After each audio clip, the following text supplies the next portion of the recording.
when we summarize these things, we see that the gas to electric HVAC has a load to source ratio of about 0.68.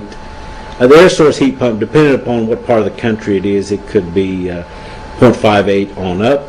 The ground source heat pump easily could hit 1.11, and then the advanced ground source heat pump is about 1.67. Whereas a lot of these advanced ground source heat pump generating facilities around the country, and there will be more and more of those as time goes along. So whenever we talk about a savings of 30 to 40% over a conventional system, here's where it comes from. And without this as our basis for starting, we would have never got started. But knowing this probably 50 years ago, it just hadn't caught on. But there's a large number of different groups around the country and around the world that know thermodynamics and know it very well. We don't have a lock on it here in the United States, so we got a lot of people around the country that are around the world that have looked at this and in knowing that if we're going to go ahead and reduce our demands on our fossil fuels, we're going to have to go this way. Now, the assumptions that we've made in this study right here are taken in part from Steve Cavanaugh's work in his down at the University of Alabama on the program, a newsletter that he was putting out for a while called Outside the Loop. This is an outstanding newsletter, and we like to give Steve Cavanaugh a plug because he did graduate from Oklahoma State University. He's a pretty good hand. Steve is a hard worker and has made some real great contributions, along with other people. I know if you're not mentioned, well, you just tell everybody that you're responsible for all this good work, and it'll be okay with us. I like this low-cost housing project in Arkansas, and I like it because the person who lives in this home is able to, with his Social Security and other funds, find enough money to pay for the utility costs, which average around $17 a month, and that's at 7 cents a kilowatt hour. And it's a 3-bedroom house, 960 square feet. You can pretty well tell that it doesn't have an overabundance of glass, but it's not a cave either. It's an outstanding example of when you put a good structure together with a very excellent heating and cooling system, you're going to get numbers like this, $17 a month. And almost everybody has $17 a month. You know, that's less than your Coca-Cola is going to cost you if you drink one every day, or Sprite or Pepsi or whatever the case may be. The important thing right here is that this is not a technology for the upscale crowd. This is a technology for everybody. You know, and I always tell an architect, if you don't recommend this to your customer, what you've done is you've saddled him with utility costs for the rest of his life, or her, that they could have had. They could have had this benefit, but in your infinite wisdom of not keeping up with all the advanced technologies, you shorted these people that. And someday they may come back and say, that was available, why didn't you do something about it? Closed loop systems are systems which are generally broader range of applications around the country than other places, because if you use an open system and you require groundwater, well, you've got to be a place where there is groundwater. With closed loop system, all you've got to be able to do is trench in the ground, drill in the ground, get that pipe below the surface of the earth. The closed loop word comes from the fact that the water side of this system is a single closed loop.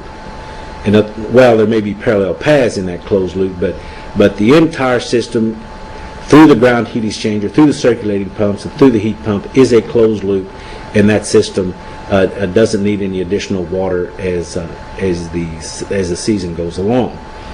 The temperature will range throughout the year as you put more and more demands on the ground heat exchanger in both heating and cooling, but in the design process, we are going to say what that maximum and minimum temperature to the unit are going to be, and then we're going to select equipment appropriate to that. The Oklahoma State Capitol building in Oklahoma City has a closed-loop ground source heat pump on it, and the ground heat exchanger for the State Capitol building is out here in this traffic circle that is at the first part of the picture there.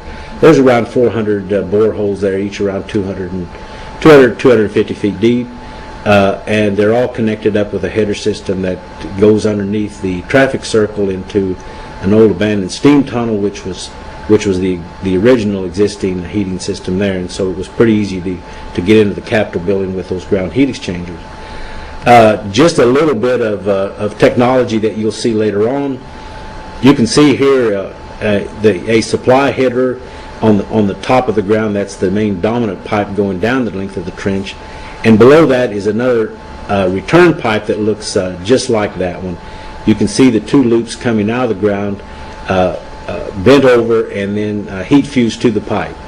And so the name of the game is you drill the holes, you bring the pipe out, then you come along with a trencher, cut the soil around the pipe, lay your header pipes in there, and away you go. Those header pipes now are then connected to in this case we call a prefabricated header vault. The smaller diameter pipes facing you in the photograph are the parallel loops, and the big pipes on the left-hand side there are the supply and return that go to the building. In the State Capitol building, you have probably 6 or 7 of these in that field, gathering all that fluid up, and then the big header pipes are then headed up, and finally you get into 12-inch pipe that go to and from the State Capitol. 10 or 12-inch pipe, I'm not quite sure, but it is big pipe, and it's all high-density polyethylene.